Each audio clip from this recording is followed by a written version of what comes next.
Welcome back to the Dividend Diplomats YouTube channel, guys. You're back here with Bert the Hart and Lanny, your favorite dividend investors out here on all of social media, guys. Today we're talking about one stock that is priced as if it's an AI tech stock here, aka what the F is going on here. Could we get a stock split on this damn thing? I'm just kidding, because that wouldn't make a damn bit of difference on the current value on this dividend stock. We're going to take a look at them, the metrics, obviously the last 5 years of financials, and to see if this is a dividend growth stock to buy right now. Smash that subscribe button. Give this video a thumbs up. Help us get to 20,000 subscribers so we can keep pumping out some content for all the diplomaniacs out there.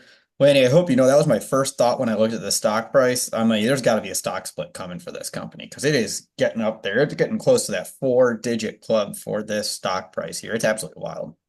Well, we'll see what happens there on the stock split front, guys. And, it's been in the headlines the last week because of Mhm. the new increase to the membership on your Costco Gold member or executive membership, guys. Today's video is all about Costco. Ticker symbol is COST. And yes, this stock is trading at $842.90, Bert. Absolutely wild. They're up 30% year to date. They're up 54% over the last 52 weeks. Now that pales in comparison to their growth over the last 5 years, Lanny. They're up 201% over the last 5 years. Astonishing. Yeah, 201%, nothing to scoff at, guys. Just invest in Costco and you'll beat the S&P 500. Um, so here's Costco, guys. So how did they get here? Well, we're going to take a peek at the last 5 years, which is staggering. If we go back on the revenue side of things, we're talking about revenue, a little bit of net income, a little bit of, what profit margin they have, share outstanding, and their long-term debt trends. Mhm. 2019, they earned 153 million dollars in revenue. I would have to think that, or no, billion, Yeah, um, I'd assume billion. billion. And fast forward 5 years, they didn't just cross 175. They didn't just cross 200. They didn't just cross 225. They're at 242 billion in revenue. So, Bert, that's an 11.7% average annual growth rate over 5 years. Now, let's see if that trickles down through to the bottom line as well. They started at 3.6 billion in revenue in that same period, 2019. It is now it's 6.3 billion. So that's increased 14.39% on average for 5 years. So it's actually grown a little bit more than the top line, which is phenomenal. Firing on all cylinders, Costco. Keep increasing that membership fee because you'll keep rewarding the shareholders. Mhm. Because here's the best part too, the margin. Margins were always small, the profit margin, 2.4% in 2019. That actually has expanded to 2.6%. So the margin expansion on average has grown about 2.5%. Yeah. Uh, what about the shares outstanding, Bert, over that same time period? It's kind of funny. Yeah. Well, they actually haven't done much, to be honest with you. 442, I'm guessing million shares outstanding. As of end of 2023, 444 million. So it's grown 0.36%. So nothing. They're not buying back their stock. Then again, why would you buy back their stock if they're managing it? Because the company has increased revenue so much. And you'll see when we get to the stock screener. And without going through their 10K and footnotes, they probably have some restricted stock that's being vested over some sort of time period that's adding to the dilutive shares outstanding. Now, if you look at the long-term debt from a balance sheet standpoint, the best part about this right now, guys, when you take a look at it, is it seems like during COVID, they're like, hey, take advantage of the no rate. Great job on the finance team there. The zero to the low percent rates. They went from 5 billion in 19 to 7.5 billion in long-term debt in 20. And then they just said, hey, let's just pay it all off, right? Now they're at 5.377 billion in long-term debt. So they're pretty much back to where they were 5 years ago.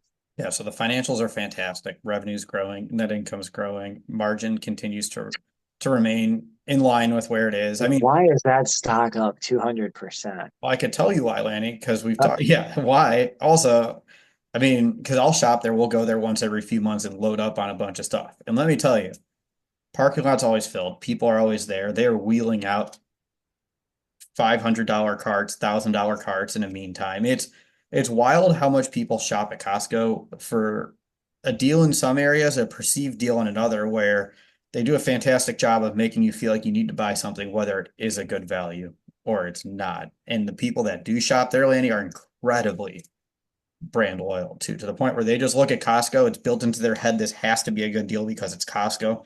We need to get it there. because the deals are so good, guys. So let's go through the metrics on Costco. We'll go through the Dividend Diplomat stock screener, guys, focused on the price to earnings ratio less than the S&P 500, which is about 28 times earnings. Two, the dividend payout ratio. We like 40 to 60%. That sweet spot, but preferably making sure it's below 60%. Three, dividend growth. The history of growing dividends. We'll take a peek at the dividend yield, Bert. So Costco trading at $842.90. Yes, $842.90 for Costco stock. Forward earnings right now from the analysts are looking like $16.31. And, just a 52 price to earnings ratio. Speechless. 52. That looks at us all. I mean, it's hard to beat the S&P 500 right now, but they just beat it handily, Lanny. They just absolutely crush it. They absolutely destroy it. There's no contest. This stock's not cheap, and for good reason. As you said, look at those financials. Look, there's a reason why the stock's not cheap and why it just keeps appreciating. Yeah. I mean, they're being operated at a highly efficient level. Granted, the margin is slim, but I don't think that's their goal either. So they're just firing away. But payout ratio here. Yeah, their dividend's $4.64. They have a dividend payout ratio of 28.45%. There's one caveat in here. That's their recurring dividend. Costco is known to reward shareholders every once in a while with massive special dividends. It's not every year they have one, but every few years they just shockingly drop special dividends, and they aren't small dividends. They are large Uh, special dividends too. They're $10, $15. They're not small. yeah, it's almost like they do. Don't quote me on this, guys, but almost every 3+ years. Last one was last year in 23, a $15 dividend was announced, declared, and paid in January. Then they did a $10 one back in 2020, guys, Yeah. during COVID. Yeah, it's remarkable. So let's look at their regular dividend. The payout ratio is 28%. Their regular dividend increases are strong too because their 5-year dividend growth rate 15.70%. And they've increased that dividend for 19 plus years. They are also close to becoming a dividend aristocrat. Yeah, I mean, the yield again is only 0.55% because of 200% returns over the last 5 years. Their growth has just not kept up with the yield, which is well below their 5-year dividend yield average, which again is probably skewed because it's hard to get their dividend yield on average because of those special dividends. So many sites take that in. It's probably close to where it's at, but Dividend Investor says it's 1.5% 5-year average. Yeah, So it's below that, but I think the 5-year average is actually low when you take out that special dividend for Costco. that's right. So let's summarize it here. PE's 51.68, payout ratio is 28%. 5-year dividend growth rate 16.7%, 19 years of increasing dividend, and a yield of 0.55% without the special dividends. Are you buying, Lanny? I mean, everything it points to it, yes, but when you look at that earnings multiple, it's like, Yeah. you know, Yeah. I, I mean, because again, the shares outstanding hasn't changed much. Net income hasn't actually changed too much. Um, Man, if you were buying them somehow during the pandemic in that $350 to $450 range, you know, I believe in Costco stock. Guys, I mean, I'm not buying them right now, not because they're a bad company, they're a Oh, great company. phenomenal. Now, if you shop there and you want to be so loyal to them, feel free to grab some partial shares if you can, you know. Yeah, I know. And I think I'd put this one in my bucket, Lanny, of like, if it ever just drops suddenly, say there's something that happens and you just see Costco's price miss earnings wildly and they drop a huge percent, that's when you strike. Even if the P ratio is still above the S&P 500, but say you can get it into the low 40s somehow, mid 50s, it's that bad, or it just drops. That's when I'm going to be looking at Costco and just saying like, you know what, screw it. I might just grab 3 or 4 shares just to have my skin in the game. Yeah, I mean it's a great company, guys. Let us know. Yeah. Do you guys own Costco stock? Is this a stock to buy right now, given these metrics, given their 200% returns in the last 5 years already? And if you don't, what other stocks are you buying right now here on the second half of 2024? If you haven't already, subscribe to the channel.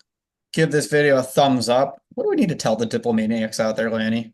You're either with us or you're against us, Jack. That was Bert, the hitman, and Lanny, the dividend diplomats. Over and out.